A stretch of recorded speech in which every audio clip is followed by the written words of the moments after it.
Okay, so what if I told you that the key to powerful leadership isn't about being the toughest person in the room or even the smartest? What if it's actually about being the bravest? Well, today we're diving into some pretty game changing research to uncover the 4 teachable skills of truly courageous leadership. So let's just start with the big question, the one that really got this whole conversation started. In the world we live in today, complex, always changing, what does it actually take to be a successful leader? It's a question every single one of us in any kind of leadership role has to ask. And you know what? The answer that came back from all these senior leaders was, well, it was surprisingly consistent. It wasn't about having a higher IQ or being the toughest negotiator. It was about being braver. Turns out the single biggest thing our organizations need right now is more courageous leadership. And this idea is captured perfectly in this quote from Theodore Roosevelt. It's all about being in the arena. See, leadership isn't some spectator sport. It's about showing up, getting your hands dirty, and being willing to fail. I want you to hold on to this arena idea. It's going to be central to everything we're about to talk about. But here's the thing, before we can even think about stepping into that arena, we have to tear down a huge roadblock. And that roadblock is our massive misunderstanding of vulnerability. We have to completely rethink what it even means to be strong. This right here, this is the cultural script we need to flip. For so long, we've been told that vulnerability is weakness, but the research is crystal clear. You literally cannot have courage without vulnerability. They are two sides of the exact same coin. So what are we actually talking about here? Vulnerability isn't about, oversharing your whole life story. Nope.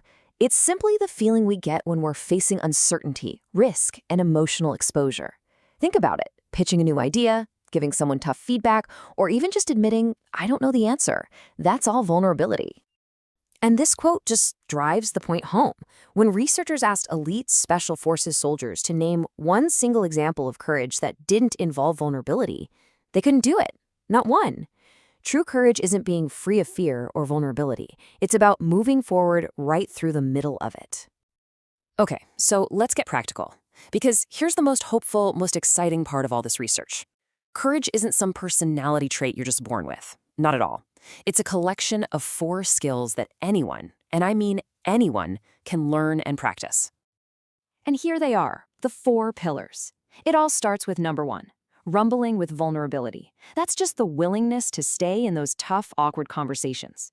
From there, we have living into our values, which is about, actually practicing what you preach. Third is braving trust, and we're going to dig deep into that one in a second. And finally, learning to rise, which is all about getting back up after you fall down. Because you will. But here's the key. Without that first step, without vulnerability, the other 3 just don't happen.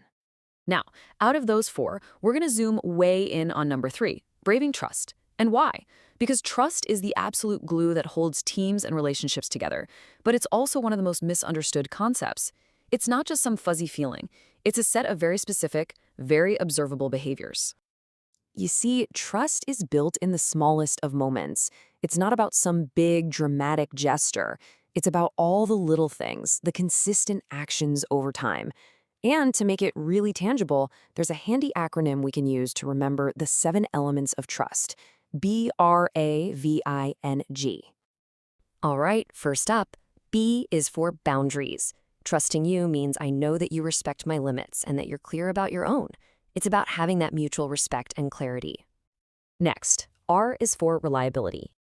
This one's pretty simple. You do what you say you're going to do. It's not about saying yes to everything. It's about being really aware of your own limits and then consistently delivering on what you commit to. A stands for accountability, and this one is huge. People who are trustworthy don't try to hide their mistakes. They own them. They say, I'm sorry, and then they work to make it right. V is for the vault. It's this idea that what I share with you is safe with you. It means you hold confidences, you don't gossip, you create a safe space for people to share things that are important. I is for integrity. This is all about choosing what's right over what might be fun, fast, or easy. It's about your actions actually lining up with the values you say you have, especially when it's hard. N stands for non-judgment. This is critical. It means I can be vulnerable with you, I can struggle, I can ask for help without you thinking less of me for it. It's the absolute foundation of psychological safety. And last but not least, G is for generosity. This means you assume the best in people. When someone messes up or says something clumsy, you give them the most generous interpretation of their words and actions possible, instead of jumping to the worst-case scenario. So, what does this all boil down to? What's the big takeaway? All of these skills, rumbling with vulnerability, building trust with braving, they aren't just nice ideas. They're the real, practical tools you need to step into your own arena. You know, Joseph Campbell said it best. Those hard conversations, the risky new projects, the tough feedback you need to give, that's the cave you fear to enter. But daring leadership is about knowing that on the other side of that fear is the treasure, the innovation, the connection, the growth we're all looking for.